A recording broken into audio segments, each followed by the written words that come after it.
In this video, I'm going to be describing the changes in scan to folder on a Macintosh from an MFP supporting the new SMB version 2 and version 3 firmware.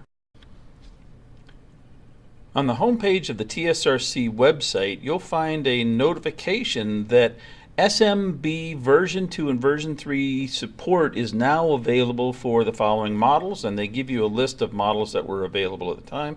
This list came out in August of 2017. There is a notification here that additional models will be available with separate notifications being published.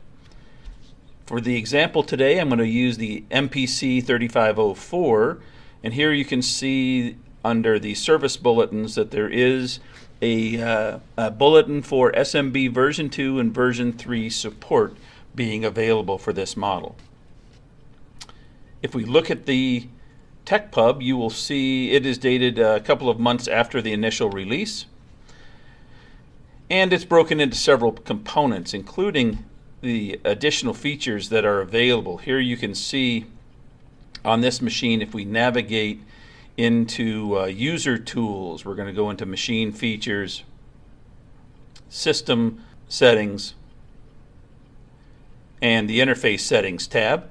Scrolling down to page 2 of 2, you'll see in the first column, the third item here says SMB client advanced options or advanced settings. This is only available, this button is only available on equipment that has the new SMB version 2 and version 3 settings software.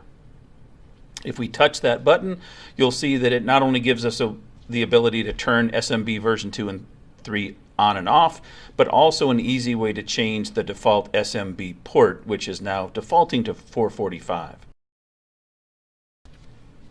Returning to the TechPub for just a moment, if you scroll a little farther down, you will find a section that lists the minimum firmware versions that are required to support SMB version 2 and version 3 on each product.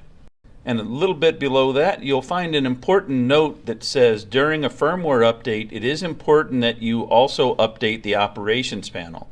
If the firmware is not updated on the operations panel, the SMB version 2 and 3 settings that I just showed you will not be displayed in the user tool screens, but will still be visible in the web image monitor. And here's an example of what you would see in the WIM under the network SMB settings. You can see those advanced options are still available.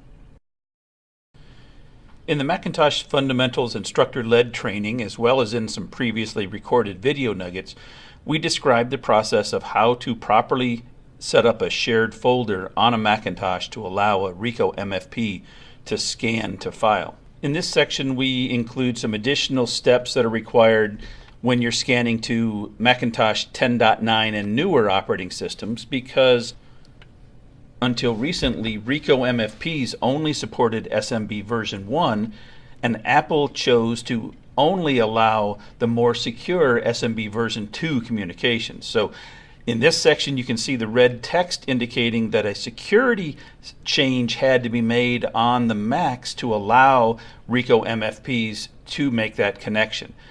The change involved two variables identified here with the red arrows that needed to be altered on the Macintosh workstations to allow the SMB version 1 communications to take place. This change is no longer necessary with the current SMB version 2 and 3 firmware available for the Ricoh MFPs. For this demonstration, I'm using a Macintosh running El Capitan 10.11, and here you can see I have pulled up a terminal window with those variables displayed, and as you can see, the two variables that I have on this particular workstation do not reflect the false values, false and false, that are required for the previous version firmware to be able to make this connection. As you can see, I have on my desktop a folder. It's been shared properly, and I have configured my MPC 3504 with the updated firmware. So now I am going to scan a file to folder, and you will see that it does in fact show up in the shared folder as it should.